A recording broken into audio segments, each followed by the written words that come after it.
so that we can approach a situation in a new, more looking at something from like a 360 view, or really developing habits. There are ways in which you can build, identify what.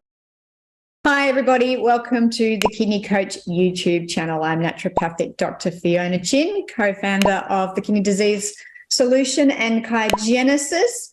And I am joined again today by the wonderful Nicole Williams from K&I. So I'll just hand over to you. So walk us through, talk to me about adaptive thinking.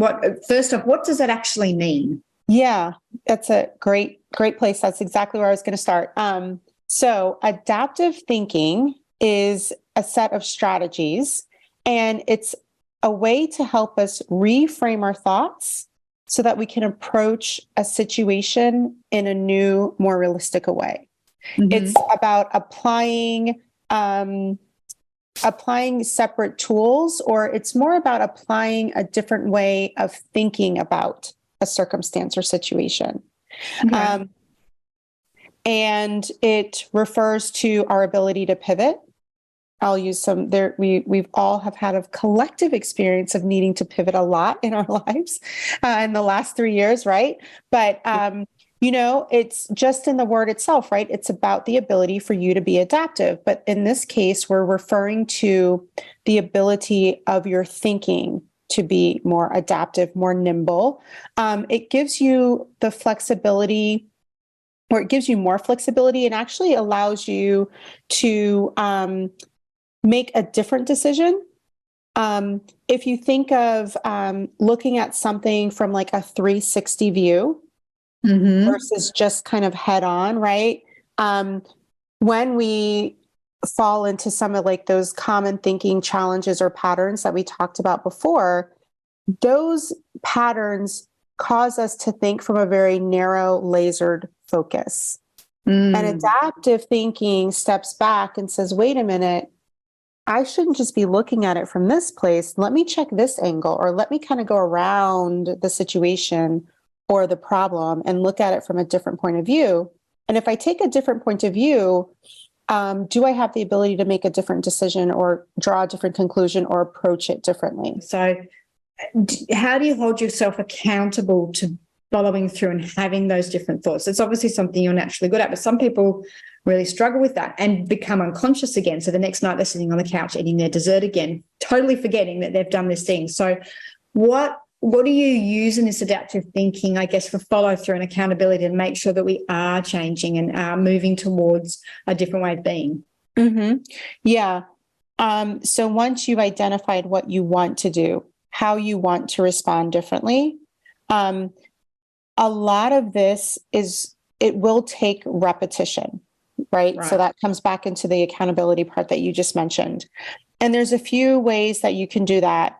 You can reach out to a friend or a family member, share with them what you want to do, and work in tandem with them to establish that accountability for yourself.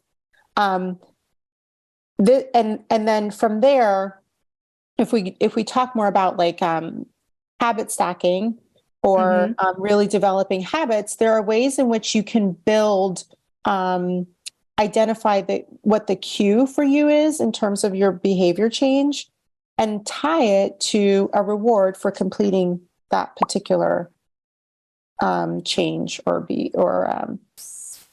different thinking strategy, or just your action is the word I'm thinking of. So in the case of, back to our person who's eating dessert, right? She she thinks of this idea of wanting to go to a baking class, and maybe she reaches out to her best friend or family member and says, hey, do you want to go with me? Right? So she's already connecting with someone to hold her accountable to actually do that. Bringing someone else in also opens up the opportunity for that person to say, hey, we went to that class together. Do you still bake? Have you tried any other techniques? Right? You're bringing someone else into the fold. And then it comes down to, it's interesting because there is this piece of needing to almost remind yourself, oh yeah, remember, we're doing something different right now. Honestly, for a while, I think the best way to do that is to set, I'm going to say set an alarm. Yeah.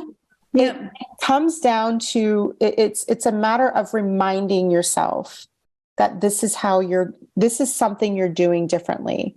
Mm-hmm. If you've built that into your schedule, it's then you can easily set an alarm to remind yourself that you're doing something different in the evening. Again, back to our example that we had before. If you liked the video, make sure you hit like and subscribe, because Nicole has got definitely some more pearls of wisdom to share with us. All right, everybody. Thank you so much, Nicole. As always, thank you. And thanks for being part of our community. And we look forward to seeing you next time. Bye.